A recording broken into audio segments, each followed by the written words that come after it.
안녕하세요. 한국학 에세이의 문각입니다. 우리는 지금 이제 한국의 문화와 이 물력, 문화의 힘이 전 세계에 어떤 파급을 미쳐서 이런 흐름을 만들어냈는지를 좀 분석할 필요가 있기 때문에 한국학, 한류학의 그런 영역으로 조금 더 확장시켜서 담론을 해보고 있는 그런 과정이 있습니다. 이번 주에는 이제 본격적으로 앞으로 이제 현대 우리 한국의 문화예술 방면이 세계로 나아가서 아주 공전에 히트를 치고 전 세계인의 그 눈과 마음을 사로잡았던 작품들을 좀 한번 한국 문화와 전통 그런 사상의 관점에서 한번 분석해보는 그런 시간을 갖도록 하겠습니다. 오늘은 봉준호 이 감독이 만든 기생충이라는 영화, 2019년에 어마어마한 이 파란을 일으켰던 전 세계 영화사에 이러한 일이 있었냐 싶을 정도의 어떤 그런 큰 성취를 이뤄냈던 그 봉준호 감독의 기생충 영화에 대해서 아카데미상을 받을 무렵에 제가 그때 썼던 글입니다.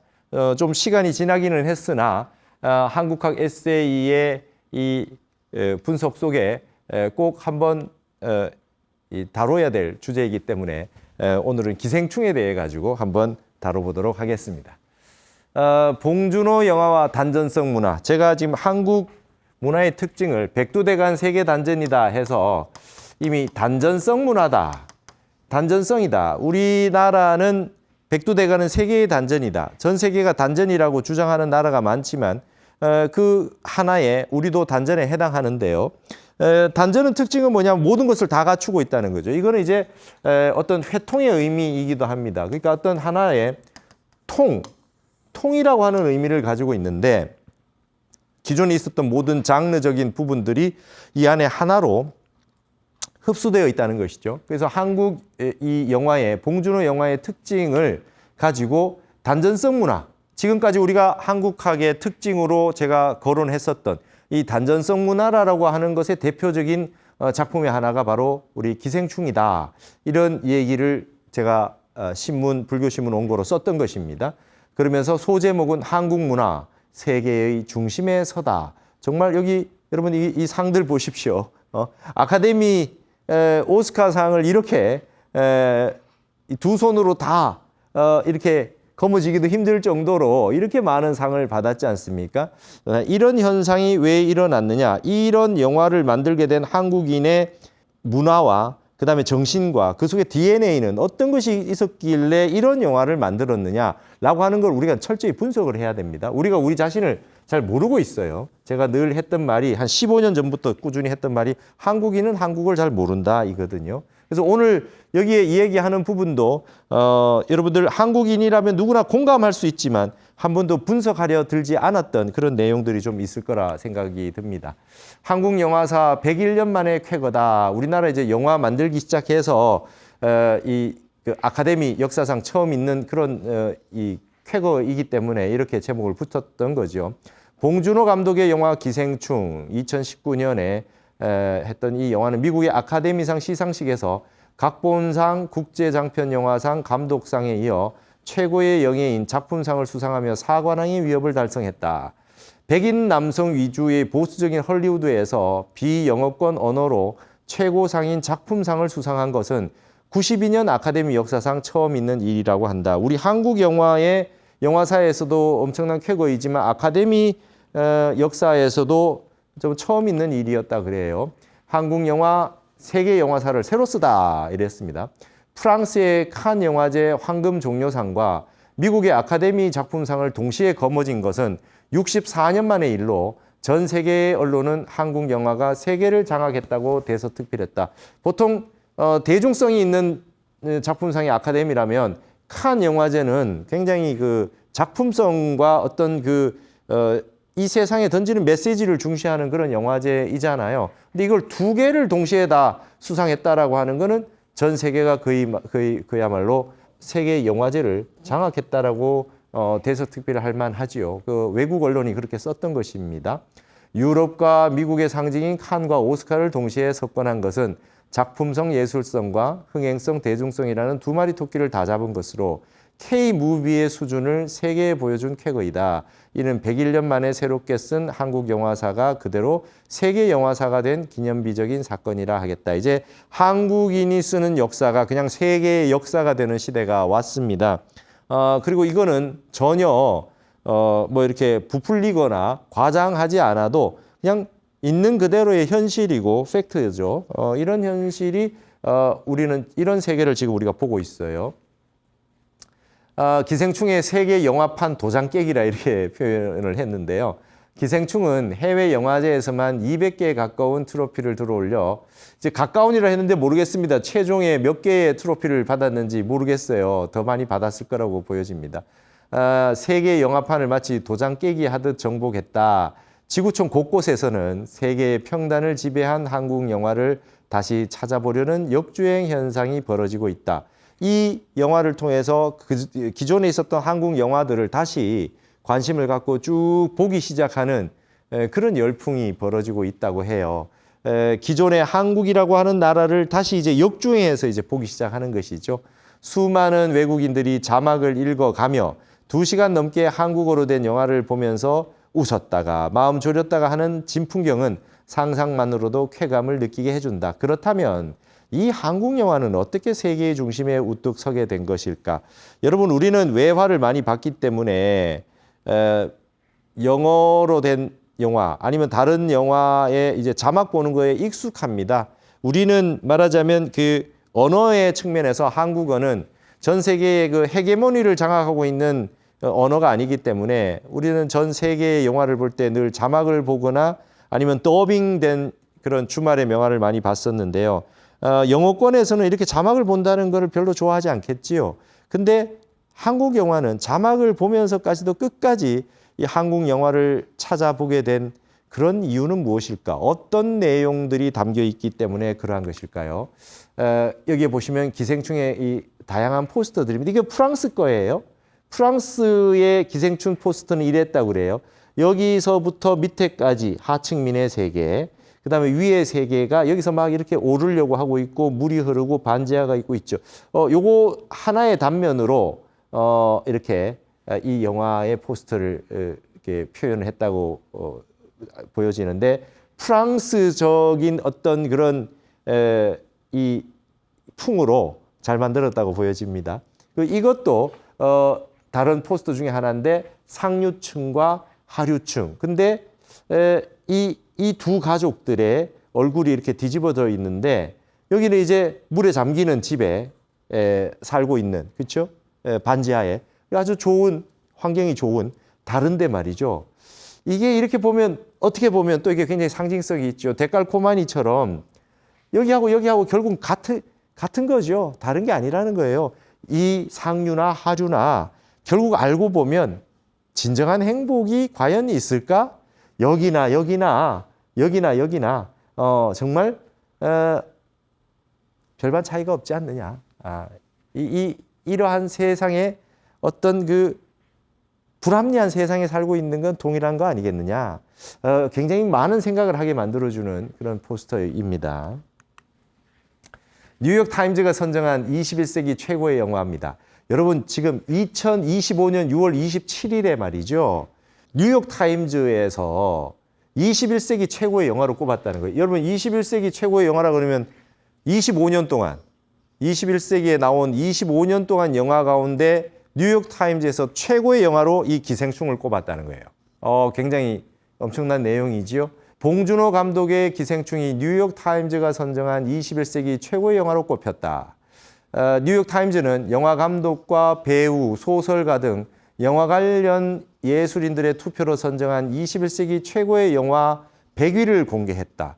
뉴욕 타임즈는 1위에 꼽힌 기생충에 대해 가진 자와 못 가진 자의 이야기이자 신자유주의가 초래한 폐해에 대한 맹렬한 반박인 봉준호의 이 불쾌하면서도 기묘하게 즐거운 작품은 빈곤한 한 가족이 부유한 가정에 서서히 스며드는 과정을 따라간다. 장르의 관습에 얽매이지 않는 거장 봉준호는 영화 전체의 과장된 코미디와 날카로운 사회 풍자를 능수능란하게 넘나들면서 종국에는 비극적인 폭력의 발작으로 불태워버린다. 그 순간은 충격적일 뿐 아니라 피할 수 없는 운명처럼 느껴진다고 평했다. 여기에 지금 다운표에 되어 있는 게 뉴욕 타임즈의 이 평론입니다. 여기에서 장르의 관습에 얽매이지 않는다라고 하는 내용. 그다음에 코미디와 그다음에 사회 풍자, 그다음에 여기에 비극적인 폭력, 뭐 이런 부분들이 다 담겨 있다. 그리고 이 세계가 가지고 있는 모든 우리 사회의 이 신자유주의, 지금 우리 신자유주의 시대 아닙니까? 가지고 초래한 폐해를 정확하게 맹렬하게 그 과정을 다 보여주고 있다는 겁니다. 그래서 지금까지의 우리 21세기가 가지고 있는 지구촌의 모든 문제를 신랄하게 비판하고 정확하게 드러내고 그걸 유머러스하게 코미디도 집어넣어서 굉장히 아주 잘 표현했다라고 지금 이야기가 되고 있는 것이죠. 아카데미상을 받았을 때만큼이나 큰 쾌거가 아닌가 생각합니다. 21세기에 만든 영화 중에 기생충이 1위라는 거예요. 그래서 제가 비록 글 쓴 지는 오래됐지만 21세기 세계 1위의 작품이라고 하니까 다시 한번 분석해 볼 필요가 있겠지요. 한국의 특수가 곧 세계의 보편이다 이랬습니다. 우리 사회에 있는 어떤 특별한 일인데도 불구하고 이것을 얘기하면 이것이 바로 세계의 보편적인 내용이다. 그러면 한국에서 벌어지는 일이 변방에 있는 저 극동 아시아에 있는 한 나라의 조그만 일이 아니라 사태가 아니라 우리나라에 벌어지고 있는 모든 문제는 전 세계에서 벌어지고 있는 문제의 핵심 포인트를 그대로 다 가지고 있다. 그야말로 우리가 단전성 문화를 보여주고 있는 거 아니냐. 저는 이렇게 생각하는 것이죠. 봉준호 감독은 인터뷰에서 가장 한국적인 것에 전 세계가 매료된 것 같다라며 한국적 디테일과 한국적 뉘앙스를 그렸을 뿐인데 전 세계가 공감할 수 있는 보편적 주제가 되었다라고 했다. 이는 한국의 독자성과 특수성이 곧 세계의 보편 코드임을 의미한다. 기생충에는 한국에 존재하는 반지하라는 독특한 공간이 등장한다. 대저택과 반지하는 인류가 공통으로 직면한 화두인 불평등과 양극화라고 하는 현대사회의 부조리를 드러내는 미장센이다. 여러분 지금 우리의 그 한국적인 것을 자세하게 반지하라고 하는 요즘 우리나라도 반지하를 잘 짓지 않잖아요. 근데 이 독특한 공간이 등장해서 이것이 바로 전 세계의 화두인 상하 계층의 이 양극화와 현대사회의 부조리를 신랄하게 드러냅니다. 그런 장치가 되죠. 그 엄청난 미장센이에요. 영화용어로. 그래서 이런 부분이 우리의 보편이 우리의 특수가 세계의 보편이 되고 우리의 보편이라고 하는 건 진정한 전 세계가 함께 공유할 수 있는 문제들이 그냥 단전처럼 드러나 있다는 것입니다. 그래서 각국의 현실을 그대로 드러낸 한국적 리얼리즘이다. 영화 속에 끊임없이 반복되어 등장하는 계단은 계층 이동이 불가능해지고 있는 극단적인 빈부격차의 메타포이며 은유이며 지하, 반지하, 지상 2층을 수직적으로 반복하며 이동하는 것은 현대인의 욕망과 심지어 불안, 공포를 중의적으로 상징한다. 세계 각국의 영화 평론가들은 기생충의 시나리오를 전혀 수정하지 않고 자국의 수도에서 촬영하기만 하면 바로 자기 나라의 현실이 된다면서 봉준호의 한국적 리얼리즘에 감탄하고 있다. 말하자면 말이죠. 이거를 그대로 가져가서 자기 나라에 찍으면 자기 나라 얘기가 된다는 거예요. 똑같다는 겁니다. 이런 패턴이 똑같이 벌어지고 있다는 것이죠. 이런 극단적인 내용, 지하, 반지하, 지상 2층으로 수직적으로 되는 이 어떤 계층들, 부의 양극화, 빈부격차의 문제, 그다음에 이 문제는 전 세계에 드러나는 게 동일하다는 것이죠. 그래서 이게 바로 봉준호의 한국적 리얼리즘이다. 너무나 보고 있으면 저거 우리 얘기인데? 우리나라 얘기잖아. 우리 동네 얘기잖아. 이렇게 느낄 수 있다는 것입니다. 한국의 문제는 세계의 문제를 담보한다. 타너스님은 지구에 동극과 서극이 없고 남극과 북극만 있으므로 동양과 서양, 좌파와 우파의 갈등은 결국 해결될 것이지만 상하의 문제인 빈부격차는 지구상의 마지막 과제로 남을 것이라고 법문한 바 있다. 참, 여러분 타너스님의 이 지혜의 어떤 통찰을 한번 보십시오. 지구상에 말이죠. 동극, 서극은 없다는 거예요. 좌파, 우파, 보수, 진보, 뭐 동양, 서양 이런 건 다 회통 쉽다는 겁니다. 이거 앞으로 별로 오래 못 갑니다. 이거. 예, 좌파 우파 오래 못 가요. 근데 마지막 남은 인간의 과제 상황은 남극과 북극이 있듯이 상하 간의 빈부격차의 문제가 마지막 남은 가장 큰 문제라는 거예요. 이 문제를 가장 신랄하게 접근한 21세기 최고의 영화가 기생충이라는 거 아니겠어요? 세계의 단전 가운데 하나인 한국에서 벌어지고 있는 일련의 사태는 이미 세계적 보편성을 담고 있고 한국인의 예술호는 만국의 보편적 소재를 언어의 장벽을 뛰어넘어 최고 수준의 내러티브로 연출해내는 경지에 이르렀다. 자, 지금 우리 한국인이 지금 이 예술가들의 수준이 말이죠.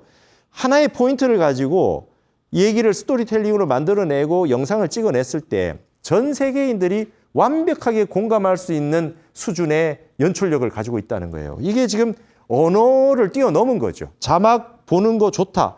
그 다음에 어디로 갑니까? 우리가 그냥 한국어 배우겠습니다예요. 한국어 배워서 자막 없이 보고 싶어요. 라는 수준까지 지금 왔다는 것입니다. 기생충을 통해 생각해보는 한국 문화의 단전성. 그럼에도 그의 수상을 두고 우리나라를 비롯한 전 세계의 언론은 누구도 예상하지 못한 비현실적인 일이 벌어졌다라며 놀라워하고 있다. 그때 그랬죠. 지금 몇 년 지나서는 누구도 예상하지 못한 이런 말 쓰는 사람 없습니다. 이게 2019년, 20년 그때 지금 제가 글 쓸 때 얘기예요. 오스카상 수상 직후 기자회견에서 본 감독은 상을 받은 것은 팩트이나 그것이 왜인지에 대해서는 앞으로 더 시간을 갖고 짚어보아야 한다라며 오히려 제가 그 이유를 기자분들께 질문해야 될 상황이라고 했다. 앞으로 다양한 분석이 있겠지만 나는 그의 영화 속에 한국 문화의 단전성의 특징들이 나타나고 있음에 주목하고자 한다. 여기 지금 본 감독도 나도 왜인지 잘 모르겠다. 내가 그 비현실적인 일이다. 전 세계인이 놀라고 있는데 제가 그래서 이걸 분석하는 글을 썼던 것입니다. 저의 분석을 한번 보시죠. 봉준호 장르는 단전성 문화의 특징이라는 것이죠. 봉준호 감독의 별명은 살아있는 디테일에 빗댄 봉테일이다. 여러분 너무 디테일하다는 거예요. 감독 스스로는 자기 작품을 집요한 리얼리즘이라 표현한다. 그의 머릿속에는 이미 편집본이 갖추어 있다고 할 정도로 완벽한 장면들을 갖고서 정교한 촬영을 하는 것으로 유명하다. 기생충을 보면 주연과 조연의 구분이 모호하고 선악의 절대적인 이분법도 보이지 않는다. 악당이 없는 비극과 광대가 없는 희극이 오묘하게 조화를 이루고 있다.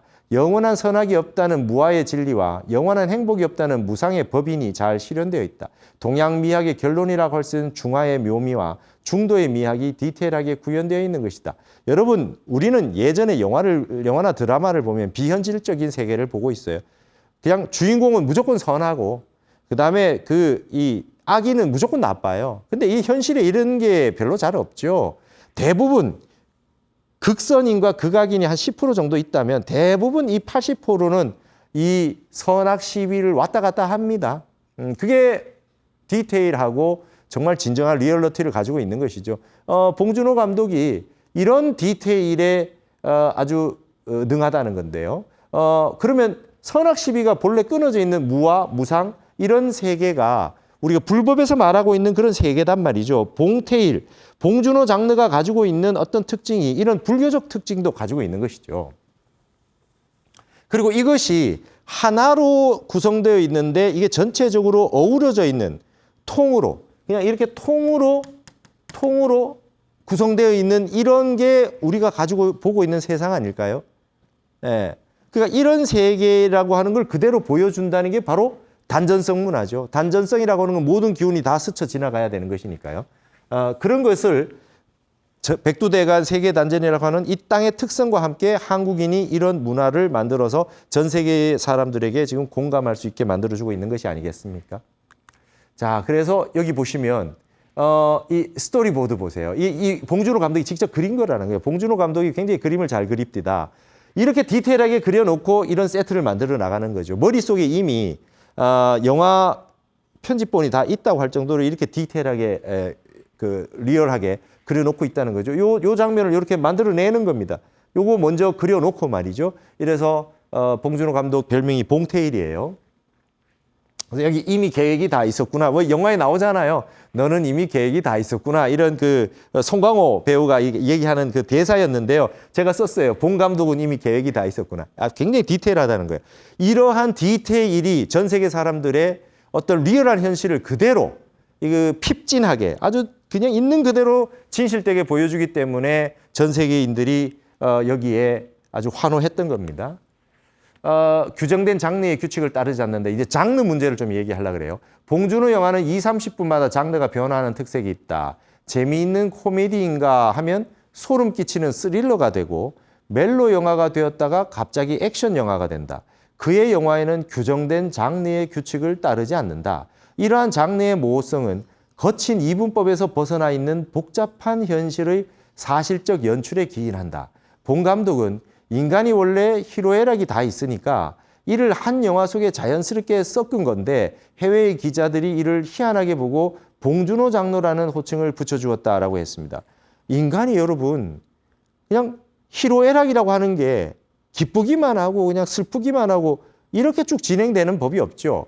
가장 슬픈 일이 있는 상황에서도 웃을 수 있는 것이고 이게 지금 리얼한 인간의 현실이잖아요. 봉준호 감독은 이런 형태로 영화를 만드니까 그게 스릴러물이냐, 스릴러물이냐 아니면 멜로물이냐 뭐 이렇게 장르를 이렇게 지정할 수 없다는 거예요. 그래서 그냥 봉준호 장르라는 호칭을 붙여줬다는 것이죠. 자, 행복과 불행, 희극과 비극의 다채로운 교차다. 봉준호 장르는 희비극이 교차하는 고락상반의 인생사를 다채롭게 표현해온 한국형 장르들을 담아있다. 여러분, 우리 불교에서 말하는 것은 바로 이겁니다. 고락이 상반한다. 인간은 영원히 행복할 수도 영원히 불행할 수도 없다. 늘 이거는 무상한 것이고 늘 갈마드는 것이고 왔다 갔다 하는 것이라는 거예요. 근데 이게 인생사죠. 여러분 그렇게 해서 주인공은 영원히 행복하게 살았습니다. 그건 리얼하지 않죠. 그건 로맨티시즘입니다. 리얼리즘이 아닙니다. 그런 게. 그래서 리얼한 현실을 그대로 보여주고 있다. 한국의 이야기꾼들은 순도 100%의 행복과 불행은 세상에 존재하지 않고 영원한 고와 낙도 없는 것이 바로 우리네 인생의 리얼한 현실이라 역설해왔다. 끊임없이 변화하는 복잡한 감정들에 대한 한국적 서사는 춘향전, 심청전과 같은 판소리에서처럼 눈물, 콧물 다 빼고 난 뒤 다시 웃겨버리고 고통의 극한에서 환희의 절정을 던져주는 방식을 선택하곤 했다. 여러분, 우리의 장르는 웃겼다가 울렸다가 막 그냥 왔다 갔다를 희로애락을 그냥 범벅으로 보여주는 거죠. 근데 가장 재미있고 가장 슬프고 가장 이게 왔다 갔다 하는 겁니다. 이게 우리 원래 가지고 있는 장르적 특색이에요. 이것이 봉준호 장르라고 하는 형태를 만든 거 아니겠느냐. 아카데미를 휩쓴 거 아니겠느냐. 이것이죠. 이런 식의 분석이 앞으로 한국학, 한류학에 대한 분석에 들어가야 된다는 겁니다. 제 생각은. 한국판 스토리텔링의 마력이다. 다양한 감정선의 섬세한 묘사다. 이러한 다양한 감정선의 섬세한 묘사는 한국 드라마, K-드라마들이 세계 시장을 섭렵하게 만든 한국판 스토리텔링의 마력이자 한류의 한 성공 원인이었다. 인간의 감정들은 낱개로 떨어져 있을 수 없으며 서로 연기의 형태로 이어져 있다. 여러분, 감정은 화난 사람이 석 달러를 계속 화만 낼 수 있어요? 슬펐다가 기뻤다가 끊임없이 감정들이 우리 부처님이 말씀하신 연기의 세계로 이어져 있습니다. 이어져 있어요. 이 연이 되어 있단 말이죠. 상호. 이 감정들은 단전을 중심으로 응집되어 있다가 다시 다이나믹하게 터져나오게 된다. 한 영화에서 희로애락을 모두 표현하여 봉준호 자체가 장르라는 평을 받은 것은 하나의 장르에만 치우치지 않는 단전성의 특징과 연관이 크다고 할 수 있다. 우리나라의 이러한 특징이 우리나라의 하나의 특징이 될 수 있다는 것이죠.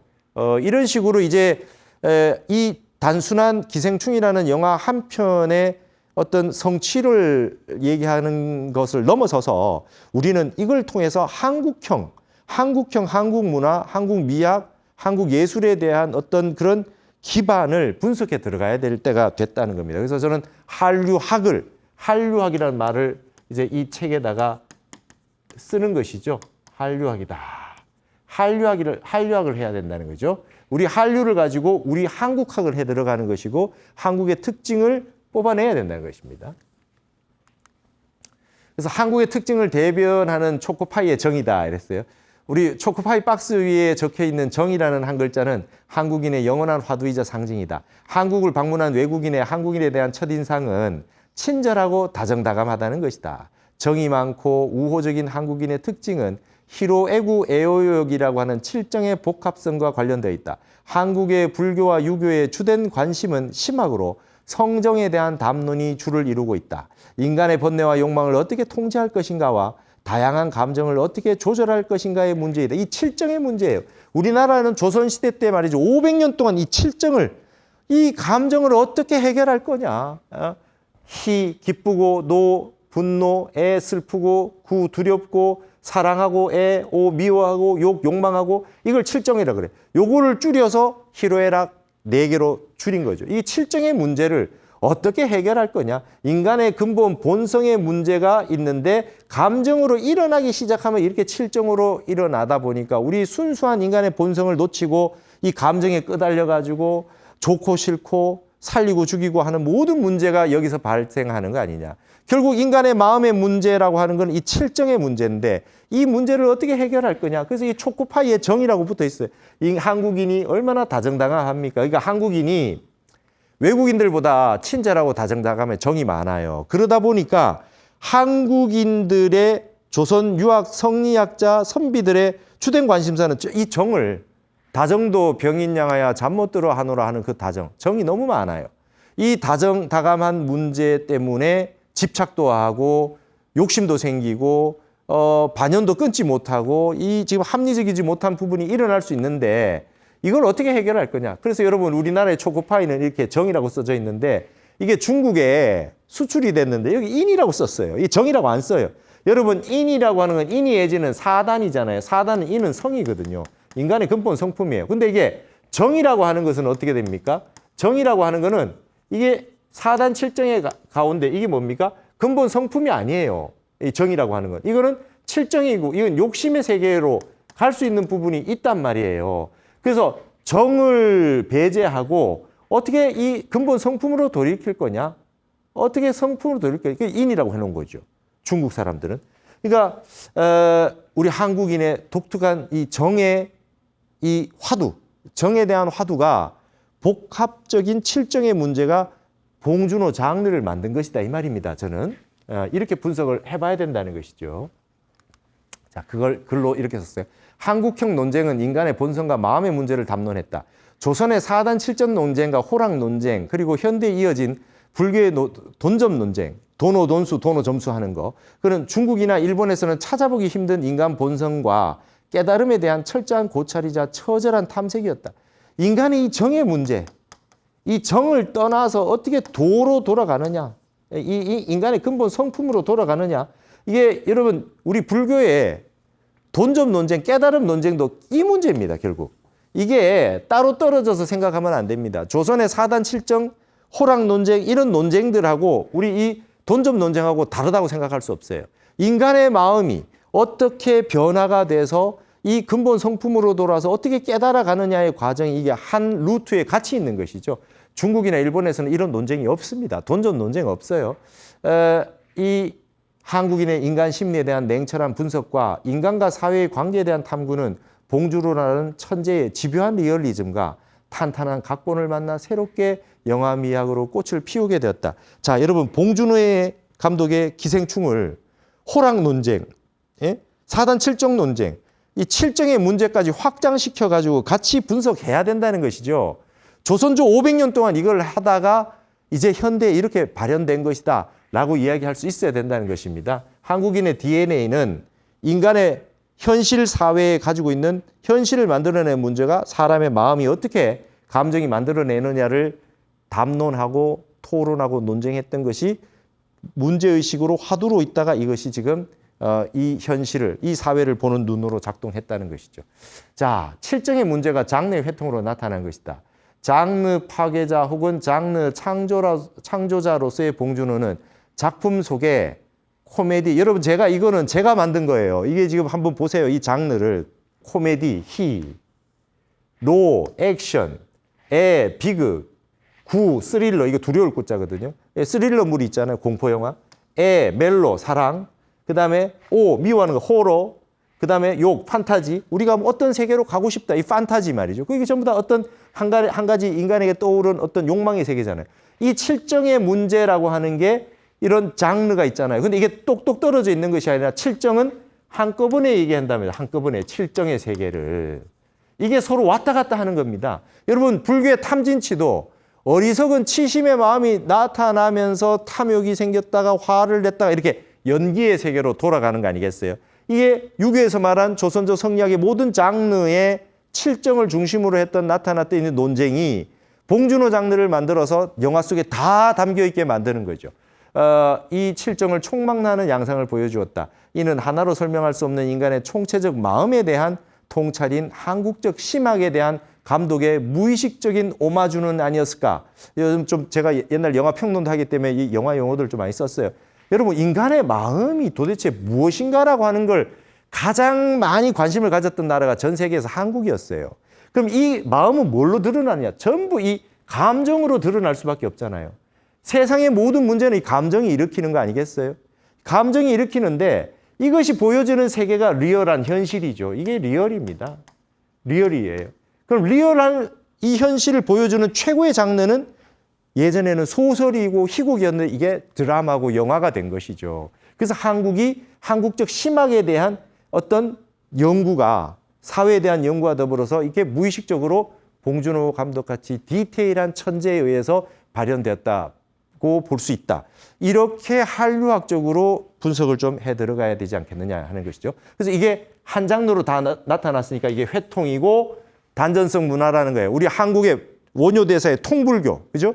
회통 정신, 타너스님의 회통 정신, 이런 것과 다 똑같이 한번 설명해 볼 수 있다는 것입니다. 삑사리의 예술과 생력이라 그랬어요. 이게 재미난 제목이죠. 특히 봉준호의 영화가 재미있는 것은 엄숙하고 딱딱한 전개 방식이 아닌 풍자와 블랙 코미디의 적절한 배치에 힘입은 것이다. 어두운 현실에 대한 통렬한 비판도 익살스런 골개와 유쾌한 해학으로 인하여 진지일변도로 흐르지 않게 된다. 소위 프랑스 평론가가 붙여준 삑사리의 예술이 바로 그것인데 이는 달리 말에 힘이 빠져있는 생력의 유머라 할 수 있다. 여러분, 제가 한국 스포츠의 저력 이야기할 때 힘을 빼는 생력이라 그랬잖아요. 힘이 빠졌을 때, 우리 유도했을 때 부드러울 유자, 부드러움이 아주 딱딱하고 센 걸 이긴다 그랬잖아요. 유약성 강강이라고. 이게 지금 힘이 빠져있는 예술이에요. 그러니까 여러분, 중간 가다가 갑자기 너무 진지하고 무서운 상황에서 갑자기 미끄러지는 게 나와요. 이제 미끄러짐이라고 하는 철학 용어예요. 이게 그냥 갑자기 딴 데로 쑥 미끄러지는 거. 이 삑사리란 말이에요. 삑사리. 갑자기 이 상황에서 저 웃긴 상황이 나와서 안 되는데 갑자기 웃긴 게 등장해요.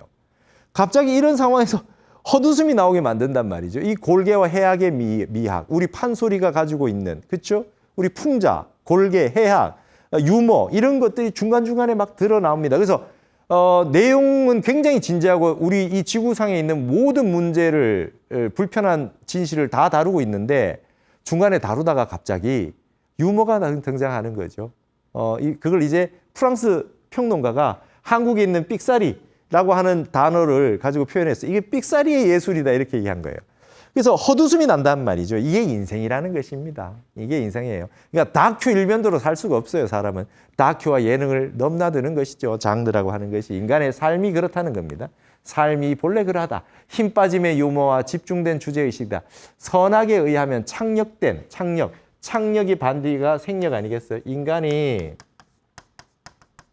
여러분, 너무 힘을 주고 있는 사람은 매력이 없어요. 이게 너무 그냥 룰을 지키고 그냥 아주 그냥 합리성만 이성적이고 이러면 요즘 우리가 이런 T 그러면 별로 너 T냐 이러잖아요. 너무 그냥 과학적이고 어떤 이성적인 사람들에 대한 어떤 공감 능력이 떨어지는 표현을 이렇게 쓰는 건데 너무 착력된 사람은 별로 재미가 없죠. 그냥 그 사람 마음속에 한번 이렇게 들어갔다 나왔다 해도 될 만큼 생력이 되려면 이게 허한 공간이 있어야 됩니다.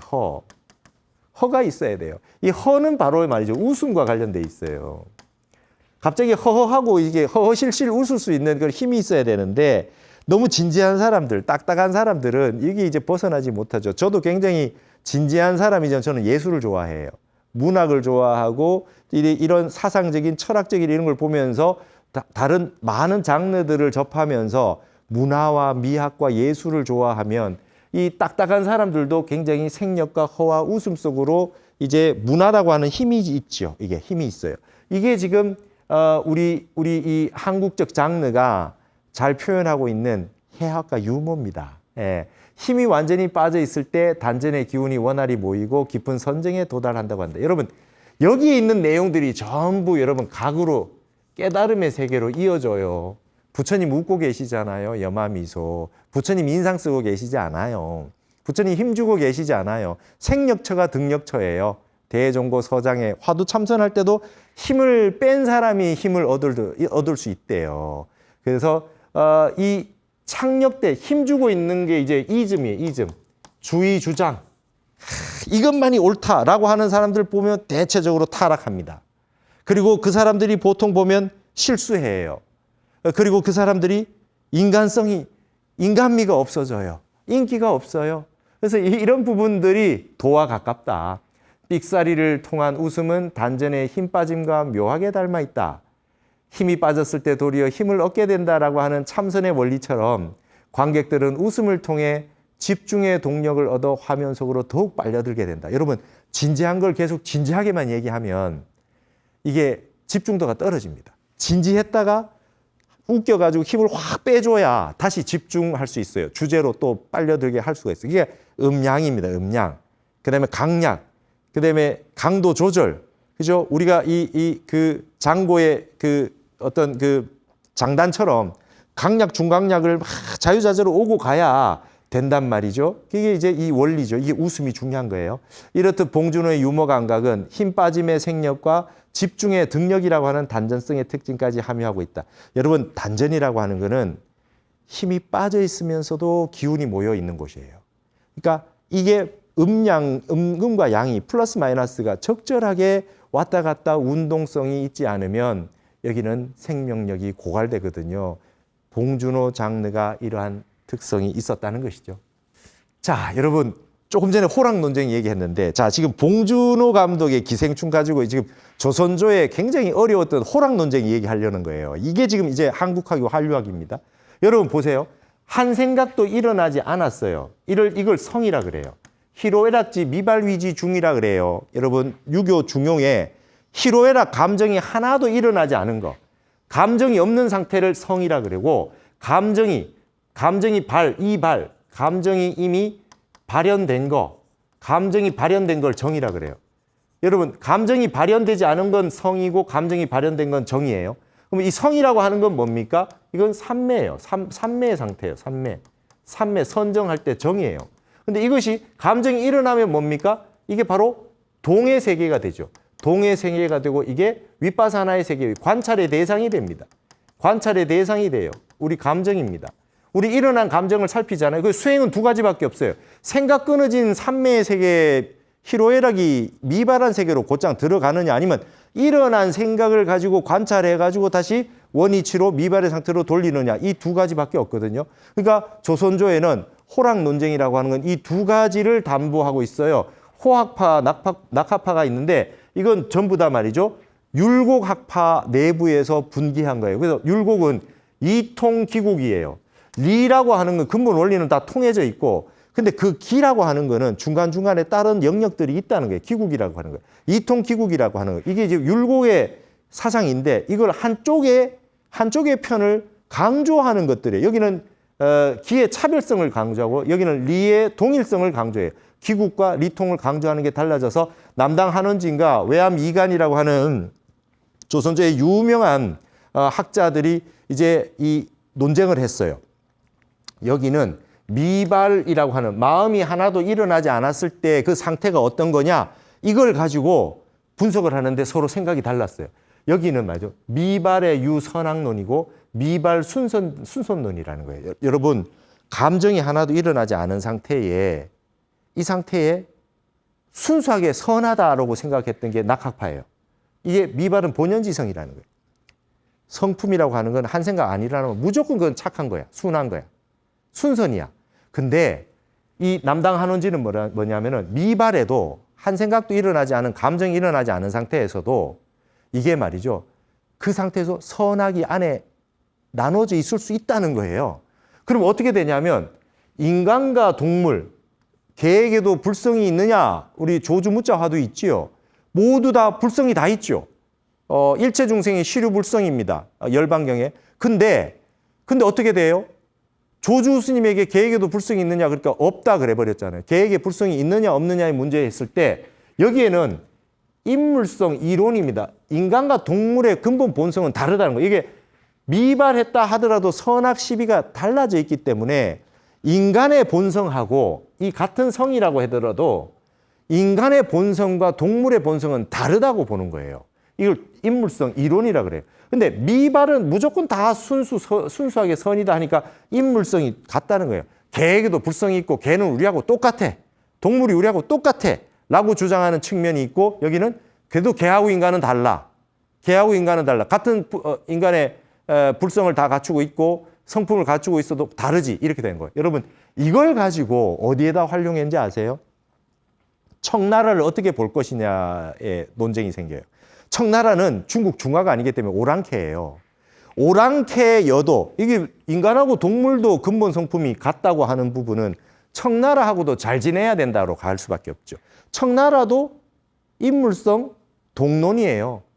그러니까 여기도 똑같은 근본 본성을 가지고 있지 않겠느냐. 그러니까 청나라하고 잘 지내자. 정치 쪽으로. 여기는 인물성 이론이다. 청나라하고는 우리 같이 할 수 없어. 우리는 명나라를 숭상하는 나라고 그건 오랑캐 나라야. 이렇게 되는 현실, 여기도 현실적으로 이렇게 나왔다는 거죠. 자, 근데 여기서 하는 얘기가 인성과 물성에 대한 이야기도 이렇게 나오고 여기는 차별성을 강조하는 것이죠. 그죠? 여기는 동일성을 강조하는 겁니다. 자, 그러면 이렇게 보세요. 어떤 사람이 범죄자가 있어요. 그 사람에게 보는 시선이 다를 수 있죠. 저 사람 기, 감정, 그다음에 인과를 중시하는 사람은 저 사람 죄인이야. 이렇게 가능성이 있을 수 있고 불교에서도 참회해야 돼. 그다음에 계율을 잘 지켜야 돼. 이런 걸 강조할 수 있고 똑같이 불성이 있으니까 무조건 사랑해줘야 돼. 무조건 안아줘야 돼. 이렇게 할 수 있죠. 똑같은 내용을 가지고도 이렇게 생각이 달라지면 사람을 보는 어떤 시선이 달라질 수 있잖아요.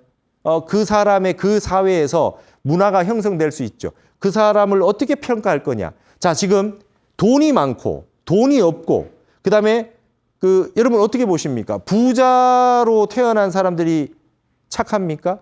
요즘은 막 그런 얘기해요. 부자로 태어난 사람들이 성격도 좋더라. 과연 그렇습니까? 이걸 하나로 얘기할 수 없어요. 이게 지금 다 달라요. 이거를 우리나라는 지금 이제 여기는 우리가 그 사단 칠정론은 퇴계, 율곡, 기고복 나오는 부분들 그쪽에는 지금 빼고 여러분들이 잘 모르는 거라서 이걸 지금 설명하고 있어요. 호락 논쟁에. 우리는 그것을 늘 문제시 삼아 왔어요. 우리가 인간이라고 하는 이 감정이라고 하는 것이 어떤 상황에서 어떻게 발현되고 어떻게 그걸 컨트롤할 거냐의 문제에 대해서 우리는 끊임없이 연구해온 민족입니다. 그런데 여기 한번 보시면 이게 불교에도 논쟁이 있었어요. 이게 지금 유식에서요. 여러분 아레아식 있잖아요. 아레아식. 제8 아레아식이 있어요. 제8 아레아식이 있는데 여러분 진제 3장 구유식에서는 아말라식이라 해서 무구식이래요. 무구식을 하나 더 넣어야 된다고 얘기를 했어요. 자, 지금 8식이 아레아식이거든요. 8식이 아레아식인데 7식, 8식, 말라식, 아레아식이 왔을 때 아레아식은 어떻게 해요? 이 속에는 우리가 식 중에 가장 깊이라고 하는 아레아식도 거기 속에 완전히 깨끗한 것과 조금 더러운 게 섞여 있냐 아니냐로 또 논쟁이 붙었던 불교 역사가 있어요. 이게 신유식, 구유식, 구식설과 팔식설의 논쟁이었어요. 그냥 아레아식 하나만 가지고 있으면 된다라고 본 게 현장 계통의 자원종 계통의 법상종이었어요. 이거는 그냥 승의제를 강조한 건데 이 지금 구식이라고 하는 거 완전 순수 백정식이라고 하는 완전히 깨끗한 식을 따로 하나 빼야 된다. 그래가지고 구식을 만들었어요. 이게 세속제를 강조, 이게 섭논종이에요. 이게 유식학 논쟁에도 있었습니다. 근데 이 논쟁을 나름대로 해결했던 게 원측 스님입니다. 우리나라의 왕자였던, 신라 왕자였던 원측 스님이 뭐라 그래요? 팔식 속에, 팔식에도, 그죠? 염정이 나눠져 있으면 이 정분이라고 하는 부분이 있는 걸로 회통했어요. 구식까지 만들 필요는 없다. 더러움과 깨끗한 게 같이 있고 이것이 결국은 그 속에도 정분이라고 하는 것이 있다라고 하는 걸로 이걸 마지막으로 회통했던 게 이 문화 원칙입니다.